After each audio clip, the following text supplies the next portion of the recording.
order at 6:06 p.m. and let's go and start with roll call. All right, Jim Johnson. Here. Patrick Kane. Here.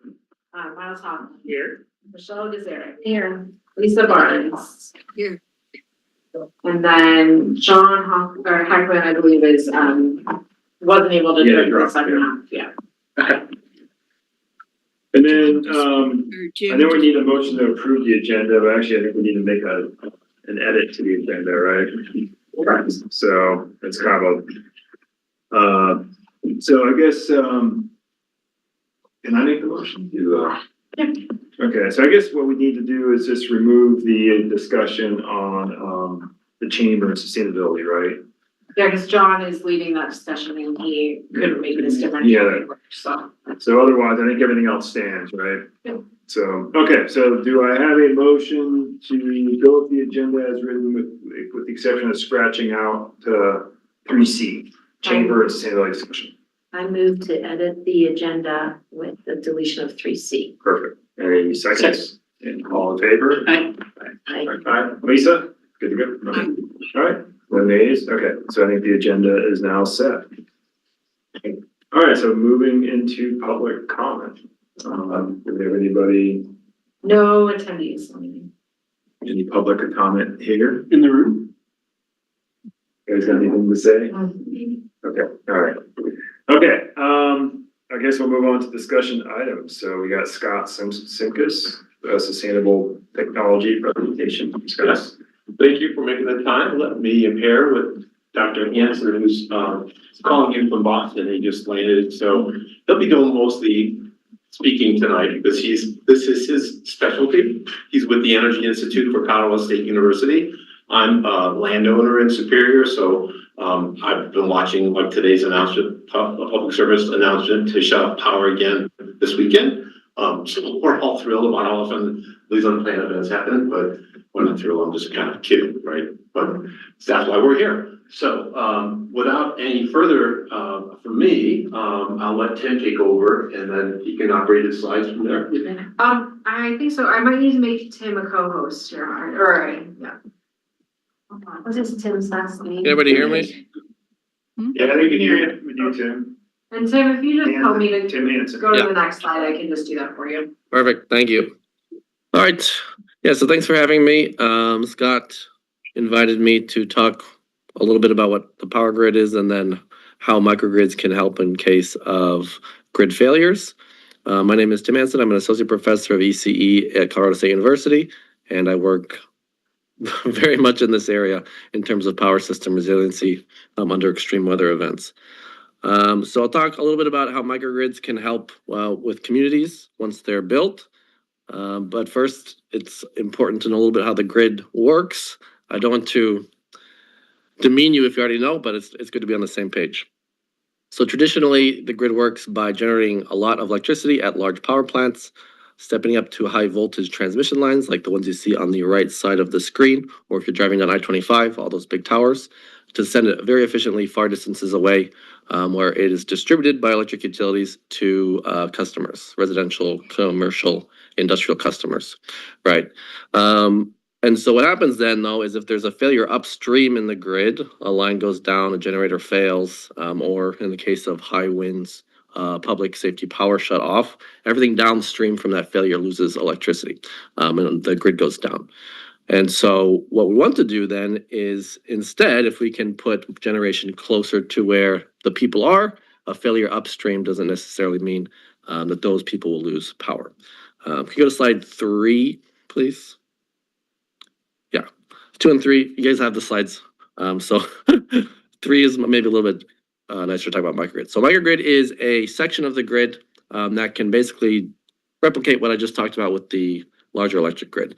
It has local generations, so instead of having a big power plant, it can have things like batteries, solar, or even like diesel generators. And the idea is I can produce enough energy locally that I can consume.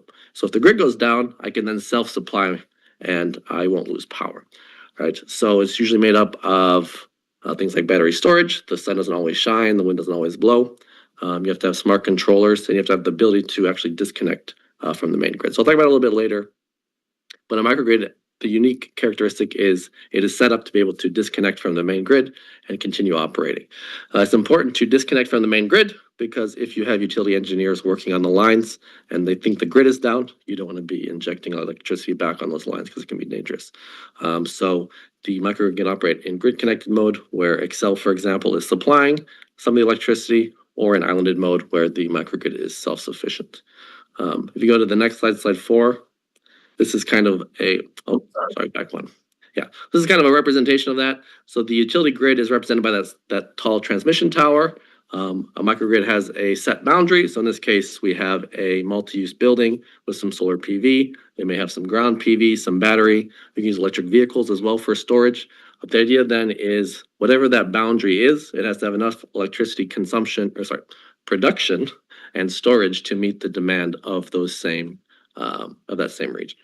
Okay, if we go to slide, maybe let's go 6. One more, yeah. So this is a similar thing where the microgrid can be, an individual building. It could be a neighborhood. There's entire cities that are microgrids. A famous maybe picture that got microgrids in the public eye was during Superstorm Sandy. There was a famous picture of Manhattan blacked out, but there was a small pocket where the lights were still on. That was NYU's microgrid. So everybody's power was out, but a microgrid can be self-sufficient during disasters, right? And what kind of disasters are we trying to prevent here in Colorado in the Front Range? The big one is the wildfire resilience. And so when there is a wildfire, for example, if the grid goes down, then you can keep the lights on at something called a resiliency hub, which I'll talk about a little bit later. So we go to the next slide. Right, so this is just talking about that a little bit more, where it doesn't just have to be single building, it could be neighborhoods, commercial buildings, any mix of buildings you want, as long as it has that feature that it can self-supply. If you go to slide 9, please. One more. Great. So Colorado already has some deployed microgrids across the state. In fact, microgrids are deployed quite broadly around the world, especially in rural regions like Canada, Alaska. A lot of Alaskan areas are not actually connected to a main grid. So by definition, they have to produce their own electricity and their microgrids. So Colorado's looking at specifically for things like today and what's happened in the past with increasing wildfires. This year, no winter storms, but that's another use case as well. If it's very cold and the grid goes down, it can be quite dangerous in terms of people's safety, right? So if you have a microgrid in the neighborhood or the community, you can have a place where people can stay warm or store their medicine in the case of grid failures. The other thing it can do is it can help with the clean energy transition. So another big thing that's happening is the installation of large AI data centers. Colorado is no exception to that. I think Excel or Denver has stopped the building of those, but the problem with the grid is it's interconnected. So the fact that Wyoming is building a 2 gigawatt data center just across the border means that is also going to impact the Front Range, even if it's not in our neighborhood. And so the microgrids can help that by doing something called demand side management, where from the grid's perspective, the demand on the grid is actually less. And this helps support a clean energy transition in terms of integrating more renewable energy. Maybe we can go to slide 11. Okay, so I talked about the 2 different modes. So a grid connected microgrid is hooked up to the utility grid. So let's say Excel. And they're able to participate actually with that market operator. So they can sell excess energy into the market. They can provide some other grid support I won't discuss. But the idea is once a microgrid is created, there's a high capital expenditure to build it. But once it's created, it can participate in the electricity market to earn revenue and support the grid. And so, yeah, I think I talked about these things before. If we go to the next slide. Yeah, so some of the core components of a microgrid, you need local generation. The common ones are PV, but you can have like micro wind as well. We've also talked about hydrogen storage. Hydrogen is nice because you can store it for a very long time, or import it if if the sun isn't shining and the grid goes out. The other thing that has to happen is you have to control the microgrid. That sounds kind of boring, but the idea is if I am participating with somebody like Excel, they're able to send me grid signals like set your power output to, X%, and the microgrid has to respond. It also has to be able to detect the grid failure, be able to disconnect from the main grid, but that's actually pretty complicated because in that moment, you have to start generating all of your local supply.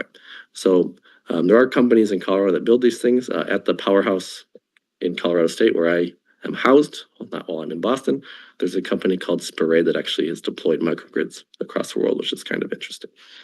The other important one that we're looking at is the integration of electric vehicles for charging. So EVs are an interesting use case because they are a battery. So their main use case is transportation, but when they're sitting there idle, they can also be used to store excess electricity and then put it back into the grid to help balance the resources. If we go to slide 14, please. All right, so how does the, we call it virtual power plant. So if you operate a microgrid as if it is a power plant, we call it a virtual power plant. And Excel can dispatch a virtual power plant into their grid operations. The other thing happens though is, during normal operation, if the sun isn't shining, I know it's rare in Colorado, but there's days the sun doesn't shine and the microgrid cannot be self-sufficient, then it can import energy from, again, in this case, Excel to charge batteries. Once you have the batteries though, you can perform something called peak shaving. This is good for not just the microgrid, but everybody in the neighborhood. One of the largest components of the cost of an electric utility is something called its peak, which is basically the highest hour of the year in terms of its capacity. And then when that hits at the same time as Excel's capacity, it adds up to a lot of charge. So if during that time you can output from a battery, reduce the peak, the price of electricity in the region actually goes down for everybody. We've already talked about the outage backup. And the other thing that is important is because microgrids have such a high capital expenditure, it's oftentimes not cost effective to fully build for the worst case scenario.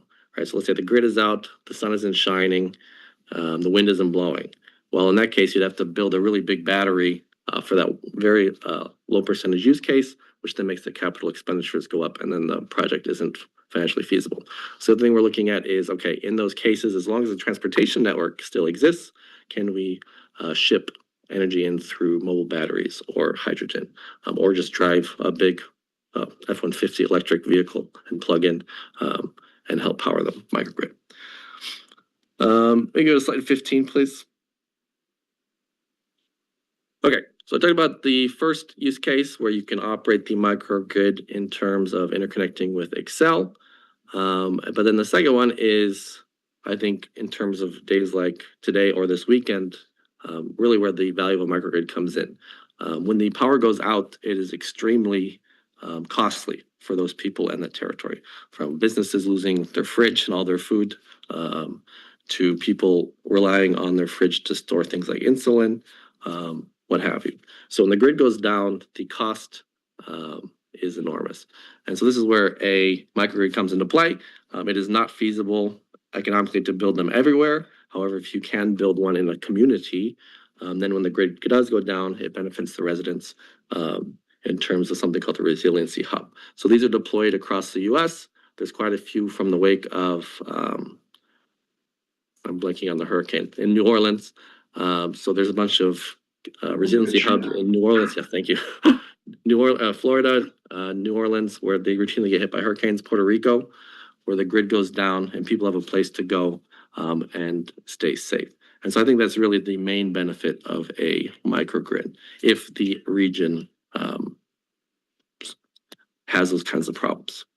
Okay, if we go to slide 16, please. Okay, yeah, so what are the benefits? I talked about a lot of these. Low electricity costs for the region by things like peak shaving, lower electricity costs for the people who are part of the microgrid because you can offset how much you have to purchase from Excel. And yeah, it's a really important topic towards decarbonization of the grid as well. And it can be used to support critical loads during emergencies. Can you go to slide 18, please? I think you have 2 minutes left. Great. So yeah, I was talking about where a microgrid's valuable. Well, they're valuable in places like rural Alaska, where you have to ship in diesel. So any megawatt or every any electricity you can reduce via microgrids saves the community a lot of money. Anywhere that's prone to outages, right? Because as we talked about, as the grid goes down, it's very expensive or dangerous. Critical facilities like hospitals usually have backup power as well, and then remote locations. It's also beneficial for things like technology hubs. So it's actually pretty expensive if the power goes out during things like manufacturing. And so all those types of things put the large capital expense of a microgrid, it becomes cost effective.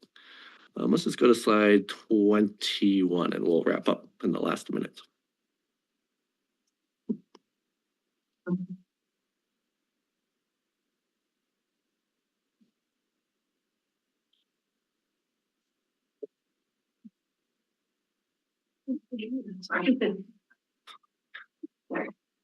Great.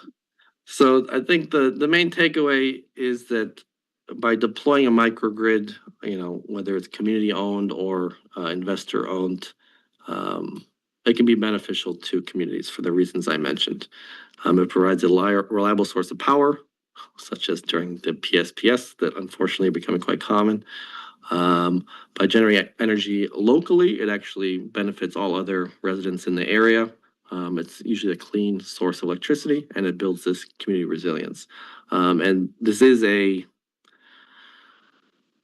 key priority of Colorado during their energy transition and decarbonization efforts. And I think it's going to become even more important as, unfortunately, the wildfire risk increases and the demand from AI data centers and things increase. I think microgrids are a great strategy, both on the Front Range and almost even more important up in the mountains as well. So you can use microgrids to support the grid during normal conditions and also protect communities during emergencies. And on my watch, I have 15 minutes exactly. Thanks, Jim. Thank you all. Thank you. That will conclude. All right, well, thanks. I appreciate it. Scott, thanks for setting us up. Well, see you. Yeah, thanks for stopping by. Thank you so much. I appreciate it. All right, thanks everyone. Nice to meet you. Yeah, thanks for coming here. Thanks for sharing the deck too, Tim. Yeah. Bye.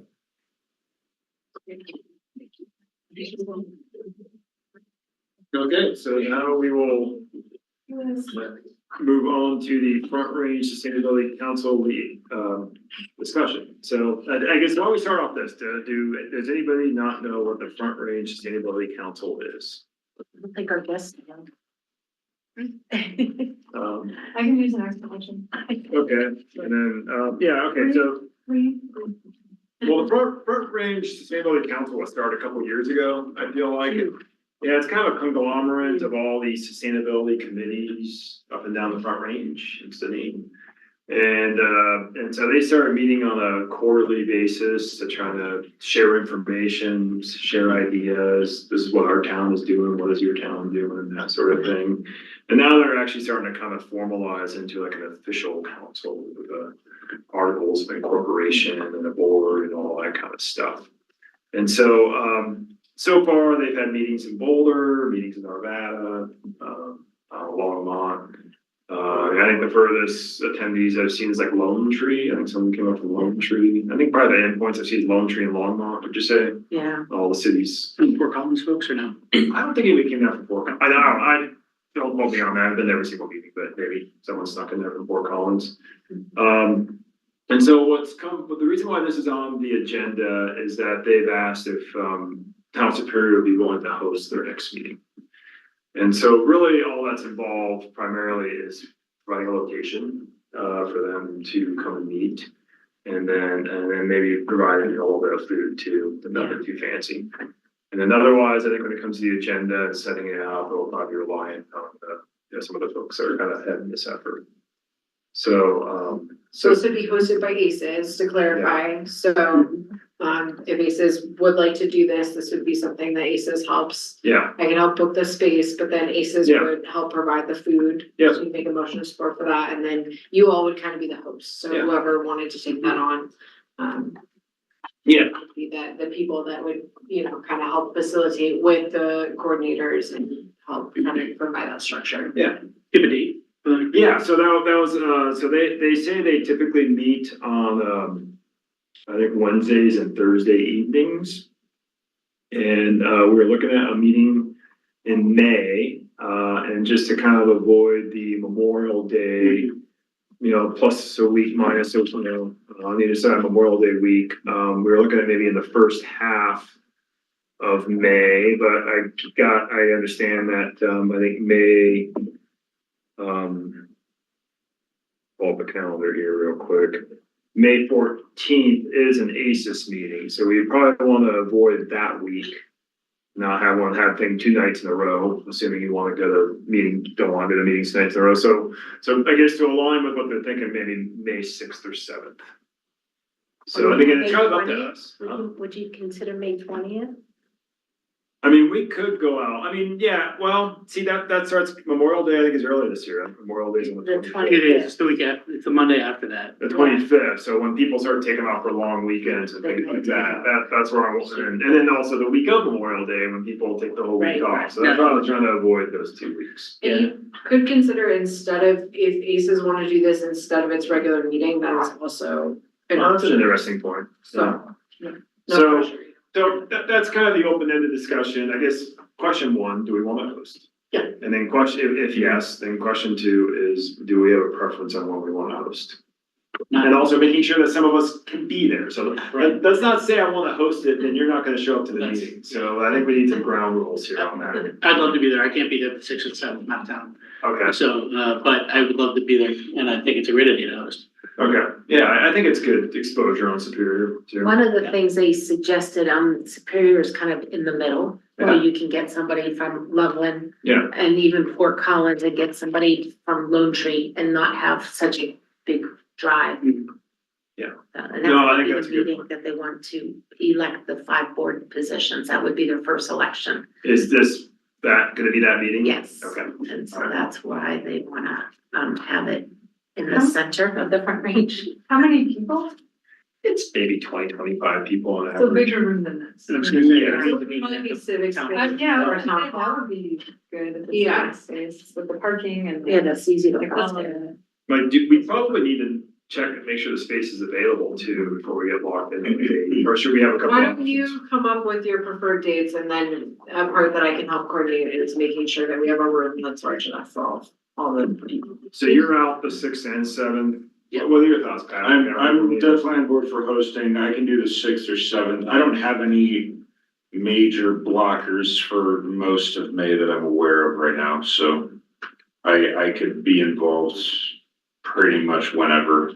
How about you, Lisa? Any, did you catch? She's not on anymore. She Oh. jump off. She dropped off. Okay, so it's Have to do it. technically between the 3 slots, I guess. But you're gonna fly back. Are you gonna be in town on the 20th? Is that what you asked? No, I won't be. Oh, okay.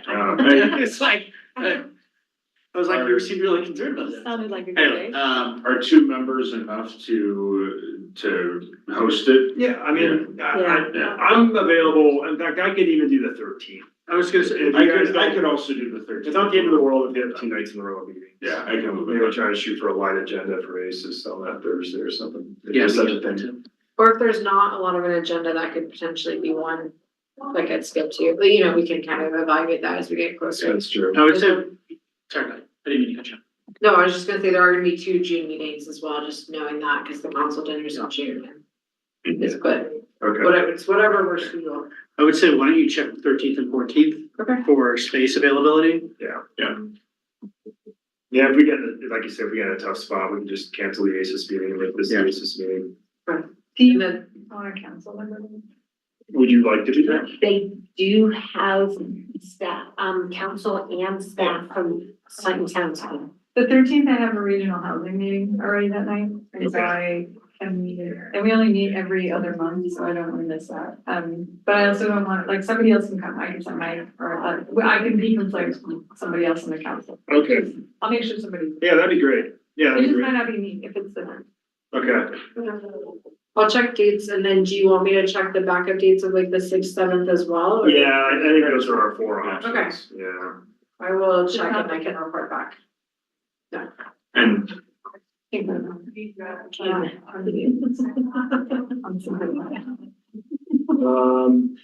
then I guess the last piece, but we lost quorum, is voting on a meal budget. We can add that to next month's Okay, meeting. mean, I'd be surprised if there is an issue, but, well, I don't want. What sort of expected, like coffee the spiral- pastries, or do we? No, the like- spiral, like a dinner, like the spiral sandwiches, like something handheld Okay. that people can just grab I when mean- they're in Nevada. The last meeting we went to, like, they literally had some bags of potato chips and like a little sandwich platter from like Safeway. Okay. Like, they didn't go It wasn't crazy. right, it wasn't And I complicated. think one of them was like a Chipotle ball. You Yeah, know, and I think so. it's because people come from afar and that is their dinner, Sure. so Yeah, that okay. is So, why. so no, I mean, I would, I'd say something south of 500 or maybe south of Yeah. 250. Yeah, You okay. know, and we just buy what we can for that amount. Okay. I mean, we don't know how many, the other issue is we don't know how many people are gonna show up, you know? We have Costco, it's so easy to go. Yeah, that's true. Yeah, that's pretty easy. So I guess maybe when we get past the vote, the amount, then we'll figure out the logistics. Is there any sort of an RSVP process for it, so we have an idea of how many people are coming? There or is it will a- be, because they're gonna put the membership, They do criteria. request that, yeah. Okay, so we should have at least a loose idea of. Yeah. We should have a ballpark number. Alright. To plan out some reasonable Great. quantities. Is there like a host presentation or something you would put together or a little thing, or is it literally just space? I haven't been asked that question yet. I think it's gonna be just space, because they're gonna wanna, talk about the vision and goals of the Front Range, yes, of Sustainability Council, so they're gonna start kicking off, a nominations procedure, so they'll send an email out to all the councils, asking for an updated member email list, and so they'll use ACES at Superior. And then, but they'll do that for all the towns, ask for nominations. There'll be a nominating committee that vets the nominations to make sure that they are part of some municipal's sustainability council or a former member. They're allowing that, like somebody coming off the board. So somebody like Mike Foster could actually put his name in to be a officer of Front Range Sustainability Council, but he was a former head of this one. So, Now, can we wait another month to give them a commitment and date, or do we need to do that we through kind of need to email know because they're offline? gonna, Okay. Is that a conversation we can have over email once you check the space and align on it? I think you should pick a representative person to be in charge of this, and then I will coordinate. with I that can do person. it. It's always the one that I think Maria was the one, maybe Yeah. that rings a bell. She said you talked to her and she's then one she of the pinged John. community John flipped members. it to me, then I reached out to Maria, letting her know that we were gonna talk tonight. And And it I would get back to her on a date. And keep me looped in, and I'm happy to do a Costco run in preparation Yeah, for that'd it be or awesome. something like that, so, yeah. If you all do the budget for it, I can help coordinate getting the food there. Okay, It would just come from your budget. You don't need to like Oh. pay for it out of your own pocket. Well, I. To clarify. Yeah, I'm just, okay, Do we have to wait another month to put that Um, on budget? Because we can't do budget. I mean, Yes. I can't imagine we wouldn't approve it, but you do have to wait until you quorum. Yeah. But we will have time.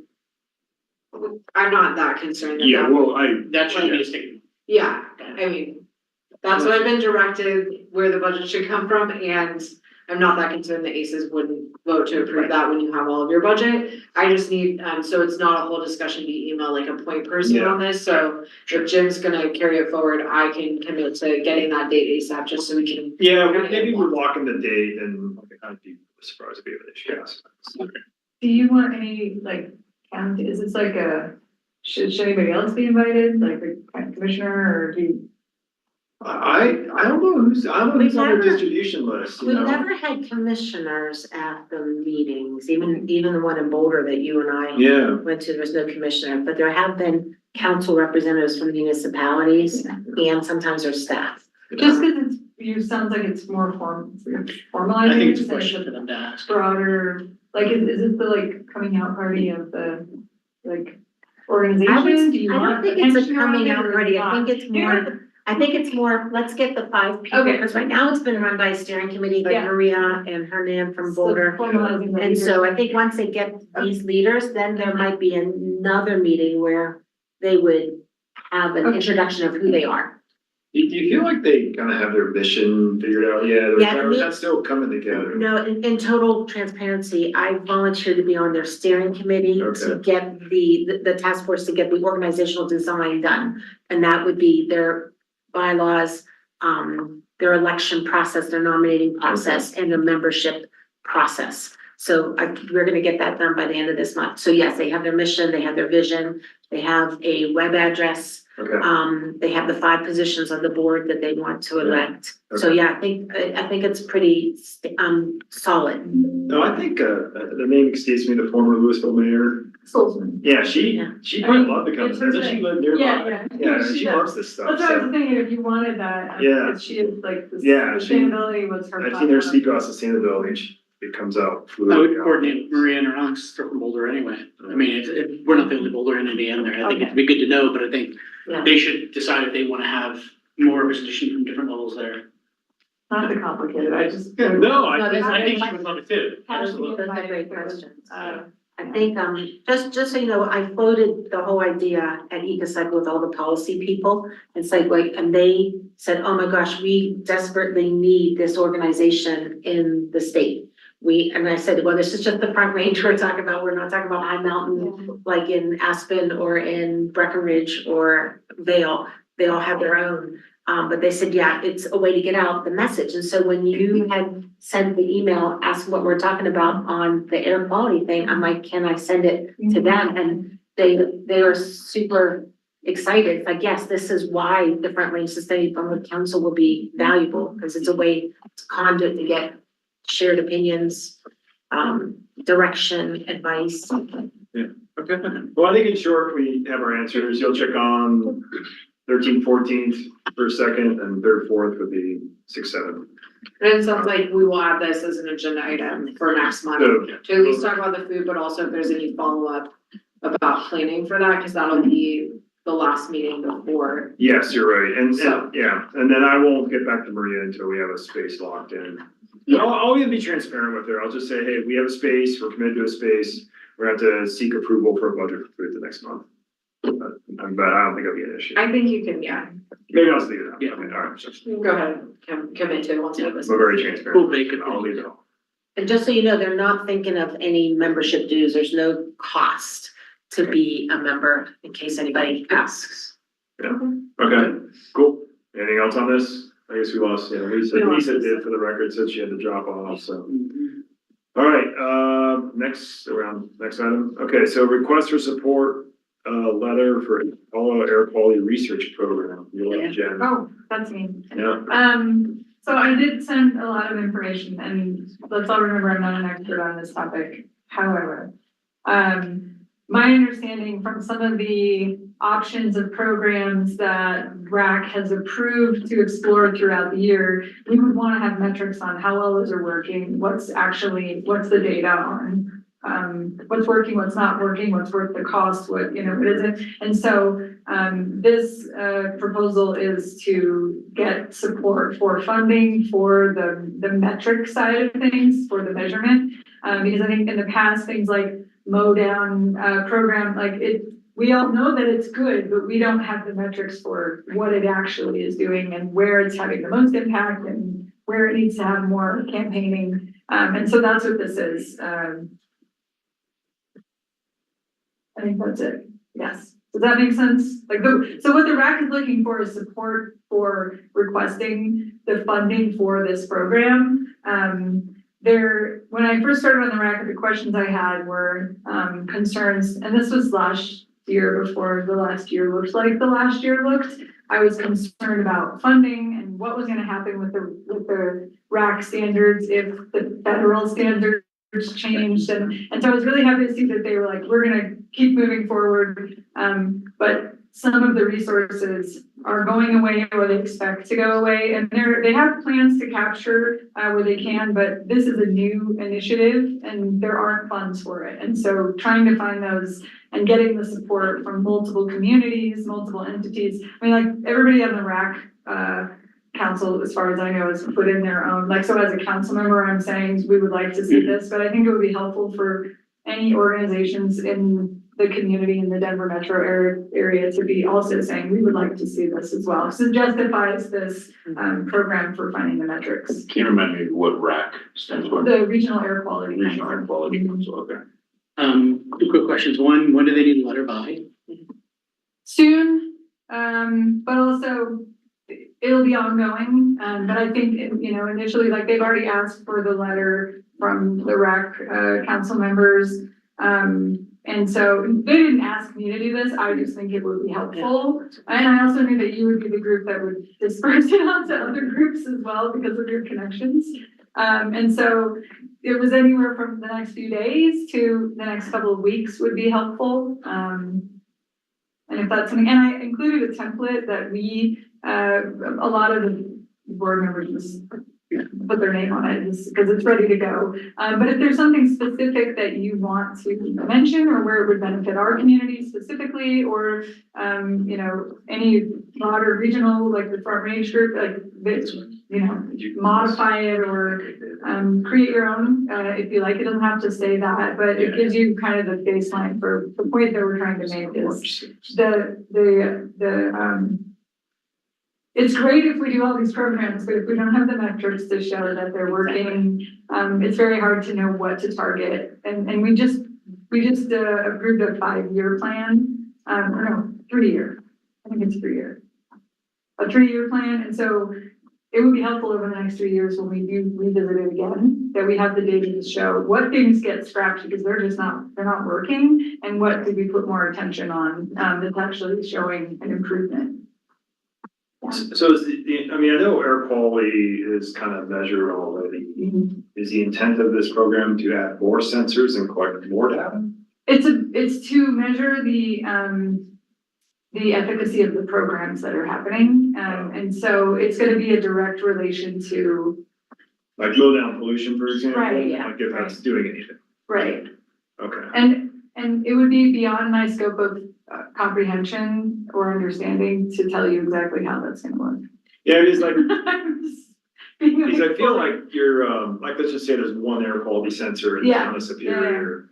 That doesn't provide the resolution if adding 50 electric lawnmowers is gonna move the needle or not on ozone days, like I can kind of appreciate that, but I'm just trying to see what. That's already happening, like Yeah. that meant like having sensor, like that's already happening. I think this is for things to consider, like, are we wanting in the mode, like for the mode down pollution? Yeah. Are we wanting to focus more on individuals? Are we wanting to focus on commercial? Are we wanting to, like, what are the levers that we're pulling to try to make improvements, giving us the most return? And at this point, we don't have a way to really measure that, or staff or funding, like that's the problem, it is possible, but there isn't a staff or. So maybe start with the sources of pollution instead of trying to measure it, or maybe a little bit of both. I don't know. Yeah. What if, you know, the program that gives, people free rides on RTD in August, is that a RAC program? It is, it's not only rec, it's a partnership through some state funding, RTD,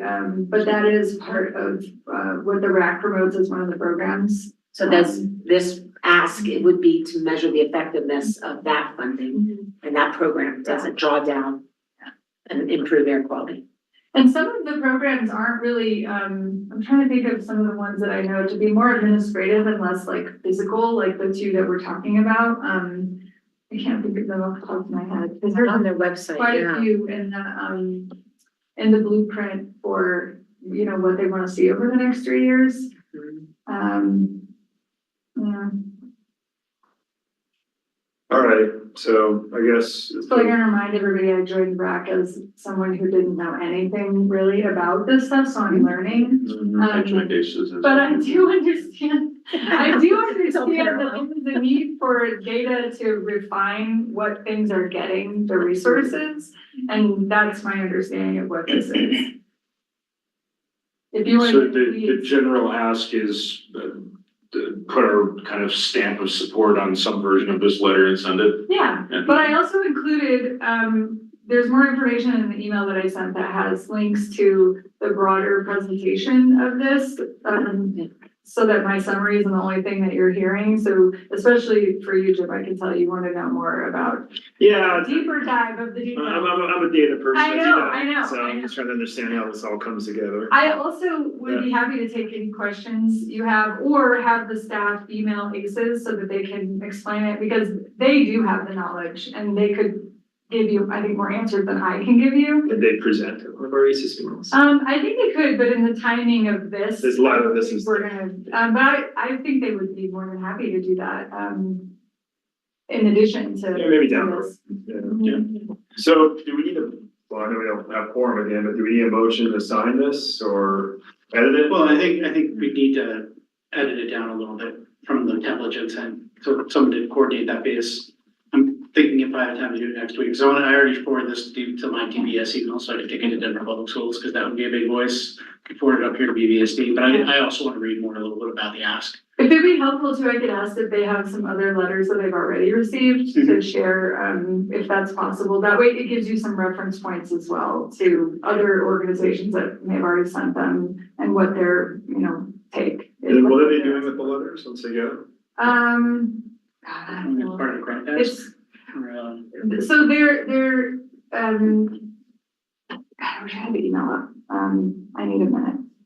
I don't know where it is. I had the email you forwarded to us. Yeah, that's the one that I need to see, because it explains in there, who the initiator of. Reaching out to share information about a research Research. initiative currently Yeah. being proposed in Colorado called the Robust Emissions Control Evaluation Program. Mhm. And that's ACES if we consider providing a brief letter of support.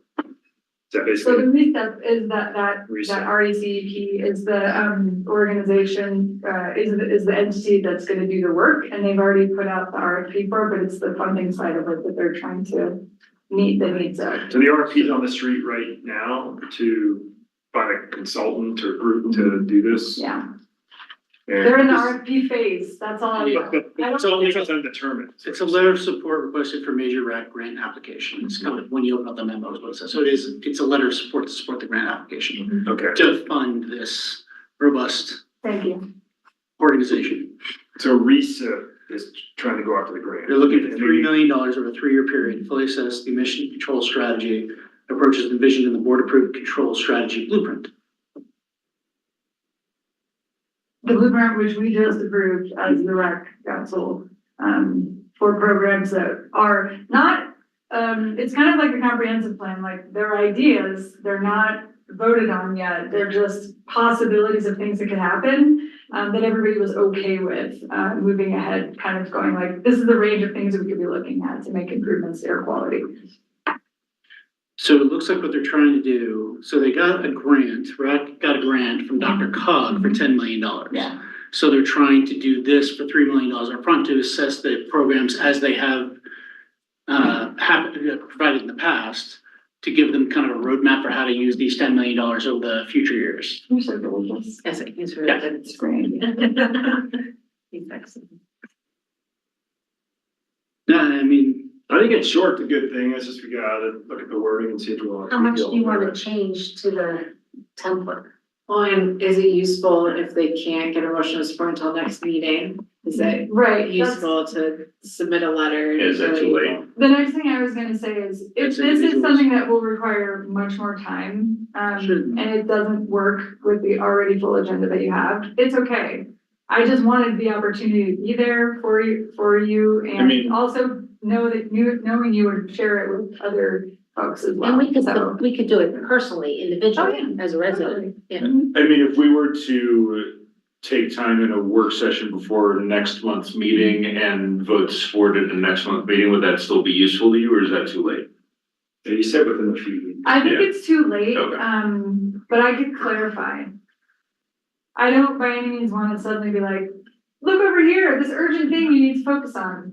But if it makes sense I and mean, it works yeah. for you guys to. Well, it'd be You good to know, know have if a coordinated- mobilizing would do any good and what's the hard deadline. Yeah. Because if we all attempt to do this outside of ACES and then you missed the deadline, all that work for nothing. I do think it has a lot of support also, and so I don't think that like Okay, there's a critical, but if you wanted to have, make a statement about it or have a stand on it, the opportunities there. Yeah. But I mean, does it as far have as to I know, be- nobody's saying that they don't want this. does it, I mean, could this elevate to like the town, like not ACES, but the town of Superior, the board? Possibly, I'll Like share at your your next board council meeting, right? numbers as well, but I guess the last you're the board meeting was. experts. Well, I know, but I'm just trying to think of other ways the town of Superior could be represented if ACES can't get Yeah. this Yeah. quorum act together like the next week. I don't know that that is even necessary. I think the individual RAC members, there's 25 of us from all over the region, and it's represented that way, and many of us are council members, and so I think they're getting all that, but if there were groups that wanted to say, we really wanna see this, Well, do you wanna just let us know what the hard deadline is? yeah, I can do that. I think that's the only thing we need, and then I know we just had our training session here, but we can't do a quorum by email, can we? No, so what I would say is if the hard deadline would allow you to vote on a next meeting, it sounds like, I don't wanna put Miles on the spot, but someone needs to be a point person for maybe like cleaning that up and having a proposed draft ready next time, just so we would not have, we could do it pretty briefly. Hopefully we'd have quorum, well, hopefully have a new member next time. So I think that would be the ask, if that timeline works, and otherwise, I think it's still really good information to be aware of. It sounds like you all shared it out with your partners. I think it's still a successful endeavor, and that would be just my proposal if that timeline would work Okay, for the well, meeting. I'll just find step out. I'll one, let you let us know. know, and then we'll. I'm go probably from gonna there. answer by tomorrow, so. I mean, let's just say the deadline is before the next meeting, is there anything we can do it's gonna be really, For ACES. fair, okay, alright, The thing is, that's good. individuals carry weight. So I think if you can't meet that deadline individually, if you feel so moved, go ahead and submit. Okay, alright, Jen, anything else to add? We kinda skipped No. your whole like council update. We put it at the end. Oh, is that the end? Okay, sorry, I should read my whole agenda. Exactly. Yes, okay. What's cake, cause I can't take that home, so. Okay. I can't eat. Oh. Oh, well, we amended the agenda. Cheesecake. Guys want some It's cheesecake? 4C. Yeah. Please I just help need to yourself. bring, I need to bring 2 little pieces home, the rest needs to be eaten. I can't. No, you have to have cheesecake. Seriously. We have cheesecake for everything. It has sugar, it has gluten, it has all the things. Okay, get the cheesecake. Well, why don't we see a bench calendar real quick? Okay, hold on. And then we can be talking about that when we eat cheesecake. Okay. And during our cheesecake, I wanna hear your 4 names and hear what brings your interest to ACES, or what's your interest in ACES. Why don't we start with you on the end? I'm Bella. Okay, Bella. What Delta school you go to, what grade you're in? We go to Monarch and we're freshmen. Yeah, awesome. Well, welcome, Bella. And what's your interest in tonight's meeting? I don't know. Okay. Yeah, it's all good. My name's Nicola and I go to Monarch and I'm a freshman. Yeah. This, like, coming here was a school project, but I think that when we were browsing through our options between cities, we just found interest in this topic. And so, Sustainability? yeah. Yeah, nice. Well, welcome. My name is Veer and I'm a sophomore and this is our school project. Yeah. And I'm from Monarch as well. Yeah. So we had like a school project for this, so we picked Superior, cause like we're kind of interested in this stuff as well. Yeah, awesome. Welcome. I'm Ashu. I'm also a ninth grade and Monarch. I just wanted to know like what kind of things Superior is doing to the environment to like make it more sustainable. That all was interesting. Okay. And what class is this that you're doing this? US government. Mr. McCoy's government class. I think my son joined one of these last year. Order us some cheesecake. If you guys need a picture before you leave, we will be happy to. Yeah,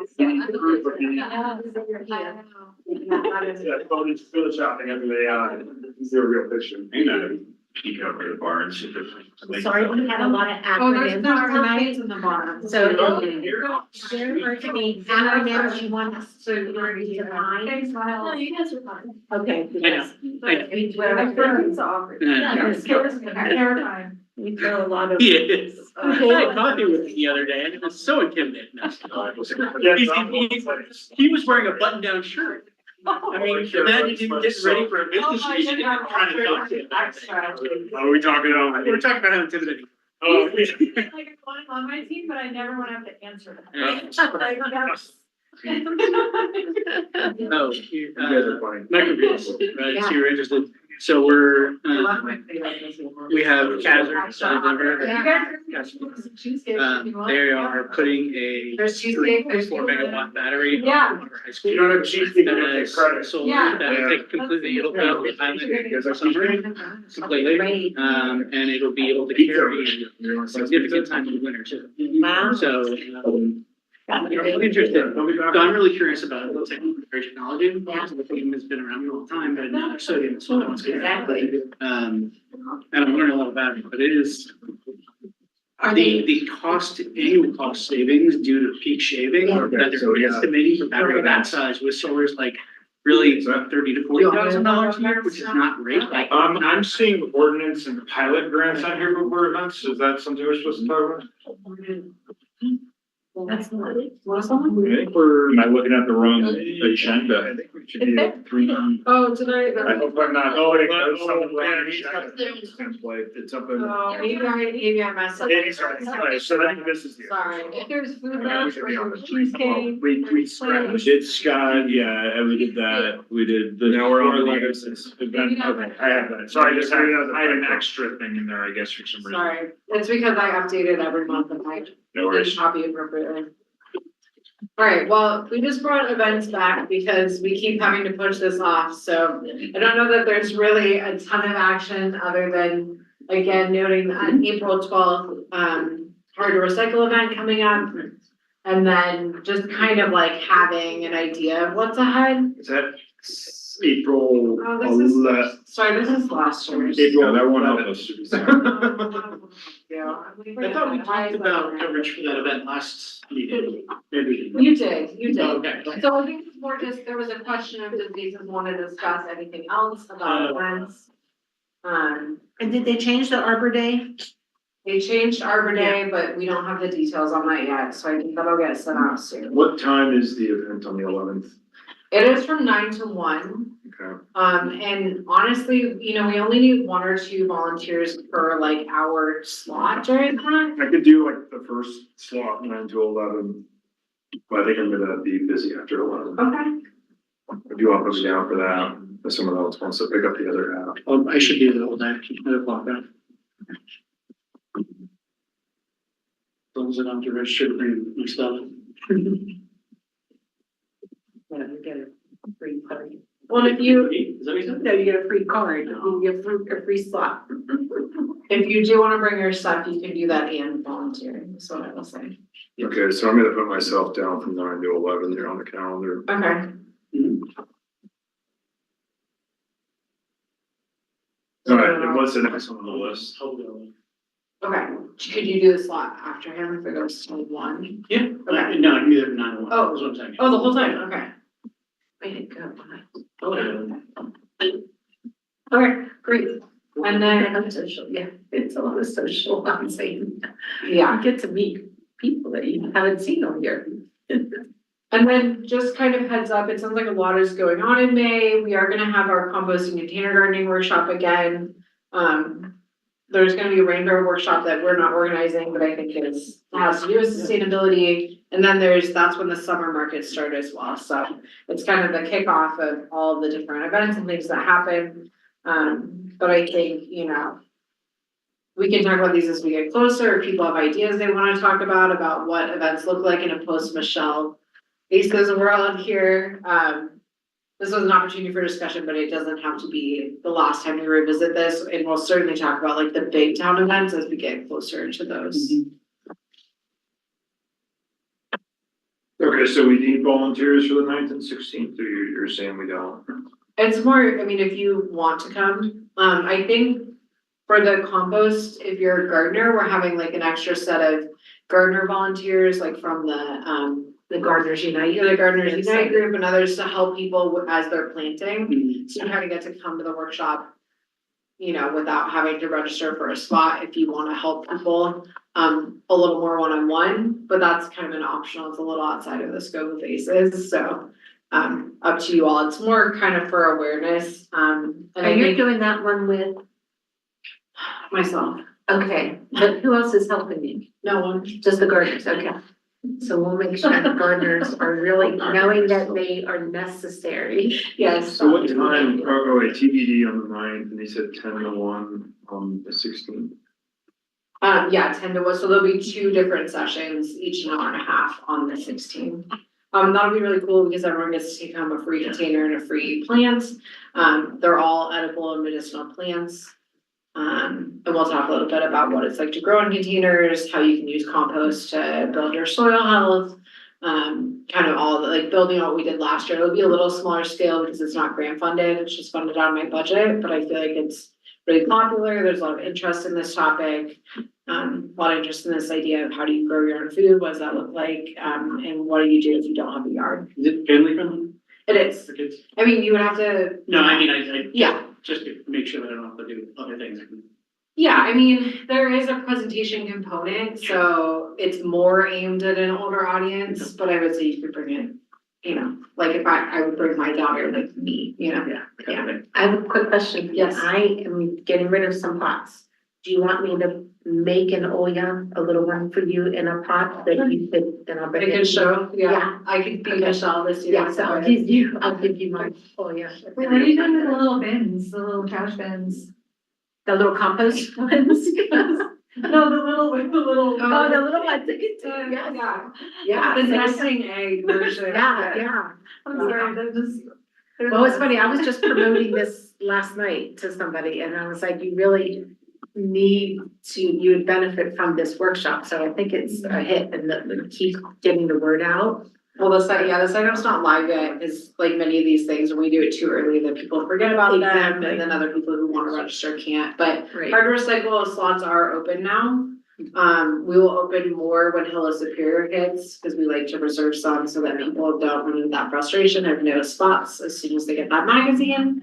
And talk about messaging on that, when people save their things, just to come once a year to this, I tell them, Charm is, and hazardous waste are 9 miles away from here. It's not that far to go up to Boulder, you do not have to wait for this annual event, and keep this stuff in your garage as a fire hazard, as a trip hazard, as a chemical spill hazard.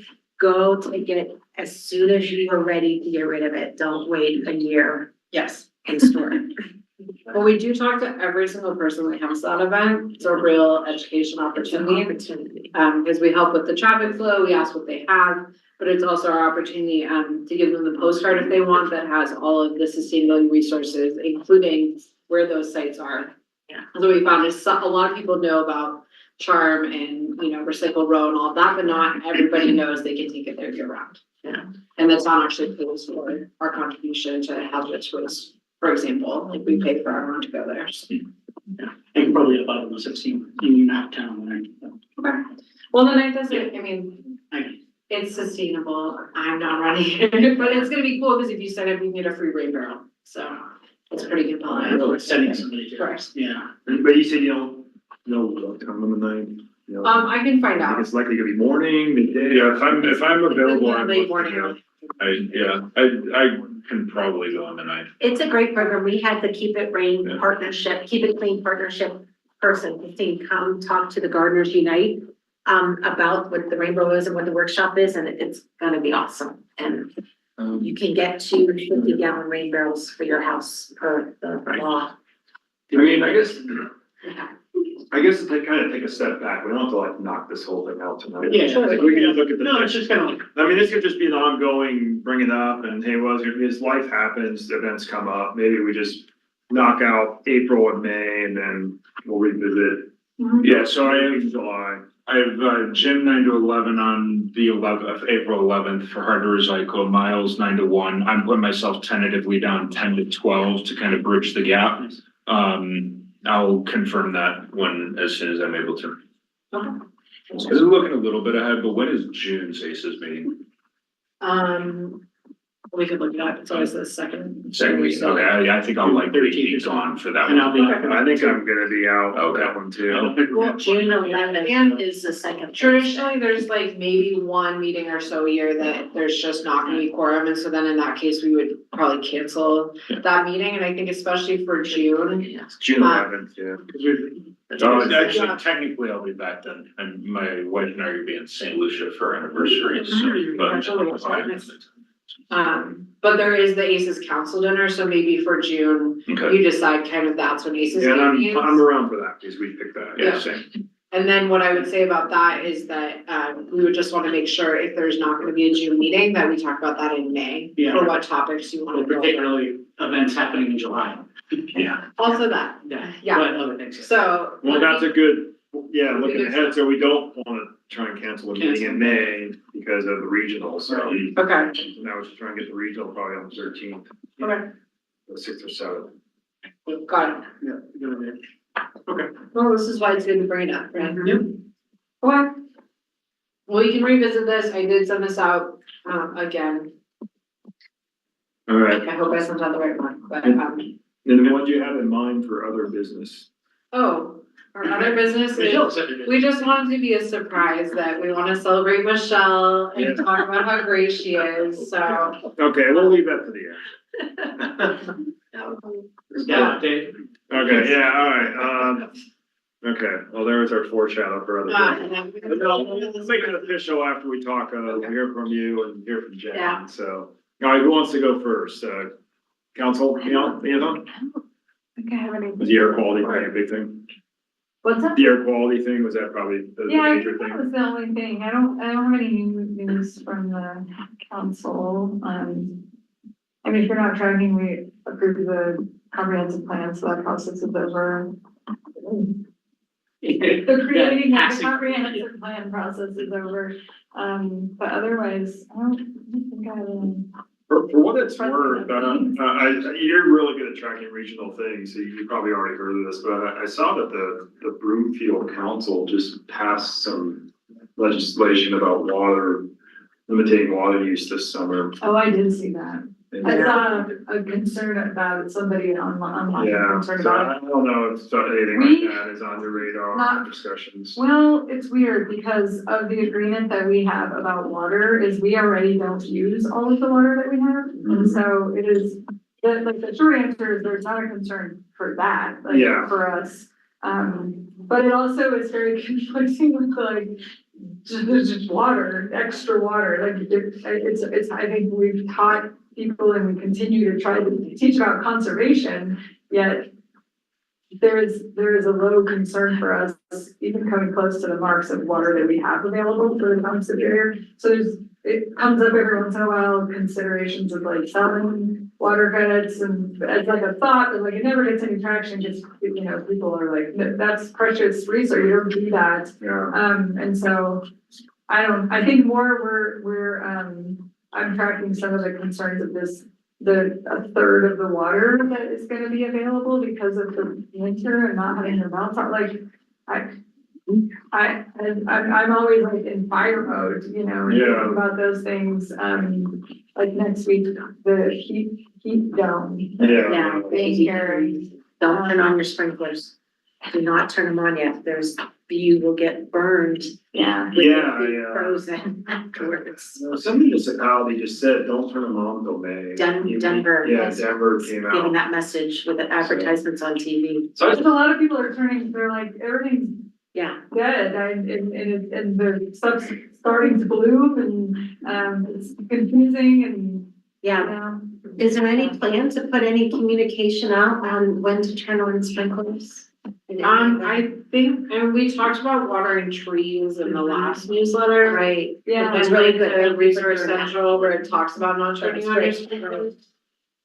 So, probably somewhere like that, People are like, just people I'm hearing from the community are like, I don't trust them not turning my sprinklers on. Yeah. As soon as I start, it'll snow. Exactly. And so some of them are watering, I watered by watering hand. from the hose or watering from hand, but they're not. It took me an hour and a half and I watered every tree like 10 minutes. Yeah. And I could have gone back and done it again, because you're supposed to cycle it. Yeah. You're supposed to put it on and let it soak and Yeah.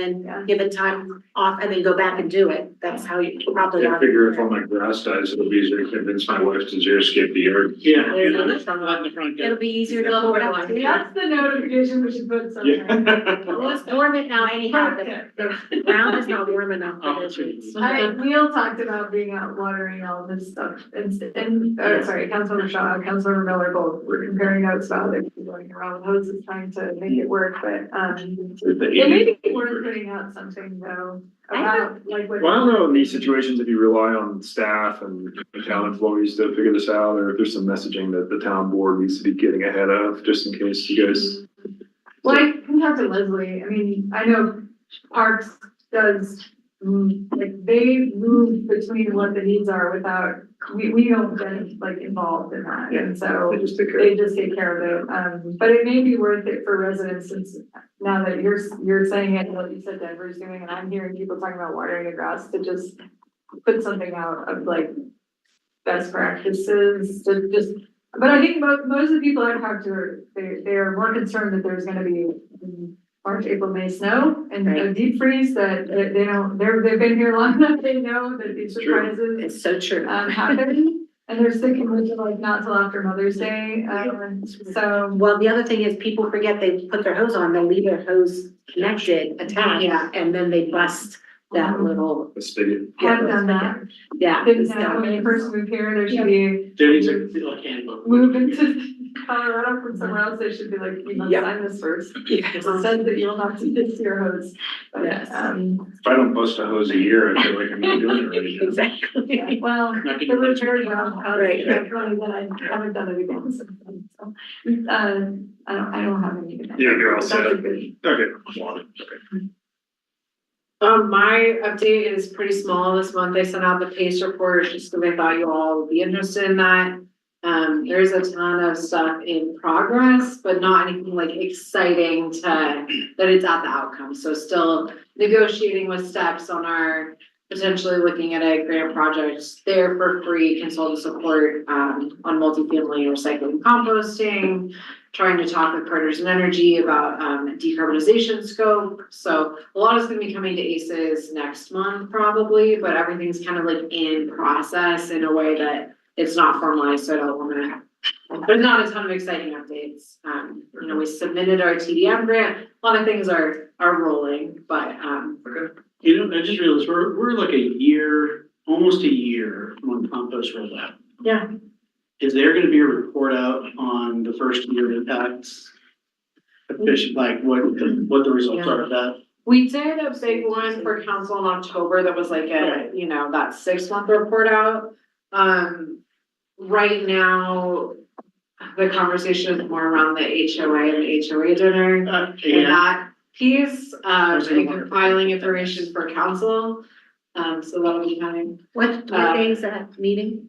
It already happened. Okay. You can watch it. It was on Monday. Oh, it was fun, From your face, I'm guessing it was a fun one.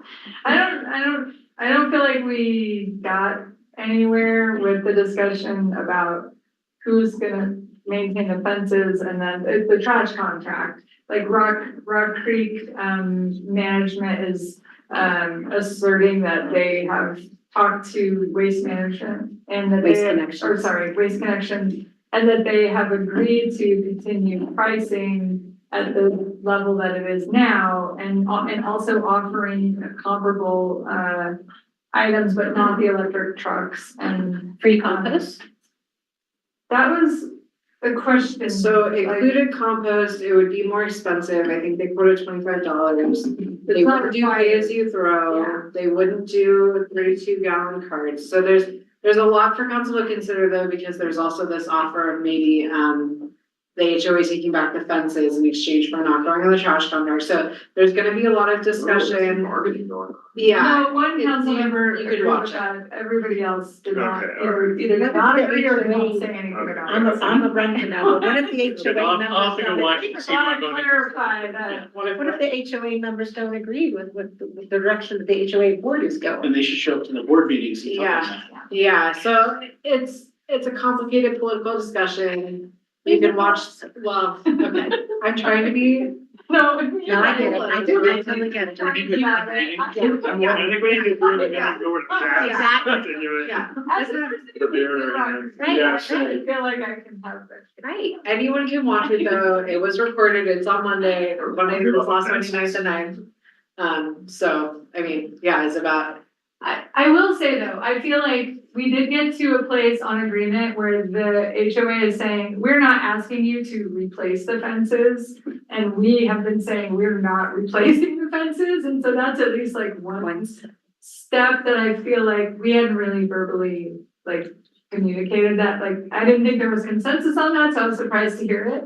But I think there is still okay, well, if the paint won't stay on the fence and They are looking really we rough. aren't gonna paint Yeah. them, what's the trigger that turns it over to the responsible party if someone needs to replace it, and how is that gonna look? And so they did mention that they would discuss with their attorney about whether an assessment or some sort of, reserve fund or, to like address this, but, yeah, it was fine. We just didn't, I thought we would get more, agreed on by the end of it, and at the end we were like, well, clearly we need to. This is why I think the annual, Yeah. assessment, report on how much CO2 we drew down from the Republic waste contract for the rest of the town to inform and educate Rock Creek residents that this compost is a climate strategy. I think what we heard from the HOA is their biggest concern is cost. So it's a I'm not different- saying that the HOA board is not representing the HOA members. There is no communication that has Sure. gone out to any of us as residents and that we want this or not want it. And so I don't think the board is representing the members of. You need to say that. They did that You can't too. leave. You need to stay I'm here. sorry. They did a 2-question survey. Exactly. That was enough, wasn't it? Yeah, Yeah. They pointed to the Years ago. survey a lot, they said it, they Did they recognized point it, to what, of course they did. oh my gosh, it was the worst survey ever. Well, they Yeah. recognized that it wasn't perfect, Accurate. but what I will say that I did hear agreement on in terms of trash is that the HOA is willing to put out more education about all of the services and all the things and other things. And they So said I connections would support that, because that was a topic that Mike said, well, what about all the education? Yeah. I don't. That. Yeah, they haven't done anything. They're like, they're going to be required to by extended producer responsibility, so this is part of it, is their hauler will be required to somewhat. I think that there's a piece of this that on education would be really great to talk about with Rock Creek, because those residents are not getting any education now, and there was a lot of discussion on a lot of things and a lot of things that weren't necessarily accurate. yeah, So- How many just to say pictures, things out loud. is not Right. even true. how many photos I have sent you of Rock Creek residents with 2 96-gallon toters of trash? Yep. And one whole thing is full of leaves and sticks. When we have the yard debris drop off that we have funded as taxpayers, and they are not using it, and they are increasing the rate of the rest of us at Rock Creek because we are subsidizing their big waste bill. I mean, You're preaching to the choir. Yeah, We yeah. think with you, Michelle, so. I want it on public And we'll comment. give you a loud We are- speaker and you go drive around and yell at us. Yeah, right? they I'm are. supposed to get in there. They did say though that they would request metrics because they. we got that. Okay. We can talk about this, it's a whole, there's a whole bunch about. I'm gonna read something in a bag of cats. I love that. But anyway. Wow. I'm gonna go get it. Yeah, can we just adjourn? Well, we can recognize Michelle. Okay, well, but we have a motion to adjourn, right? Motion to adjourn. Okay, Second, oh, I'm not. Second. Meeting's over, we'll move on to other business. Second. okay, hold on, I can end it officially in a second, but I Okay, gotta. all right. This is especially you guys to be here for this, it's not normal. Which town do you live in? I live in Superior. Superior? I didn't even know. Broomfield? What town do you live in? Superior. Okay, so nobody has curbside compost here? No. Right now that you're putting your food scraps in a bin on the. You guys on the compost in surface. your house? Okay, do you understand the reason why compost is an important climate strategy to Yeah. draw down CO2? And to fight, so we're not putting the food waste in the landfill where it makes methane, because it doesn't degrade with oxygen, it degrades without oxygen, and methane is 80 times worse, more potent than carbon dioxide. So that is why curbside compost is a climate solution. So your generation should be fighting really hard that everybody is putting food in the compost container and not in the trash can. And that's what we're complaining about in our neighborhood of 2,700 homes here. We are not giving that option for free, like 1/3 of the town is, Jordan, right? and that's not fair. Yeah. And that's what's happening. Shut it down.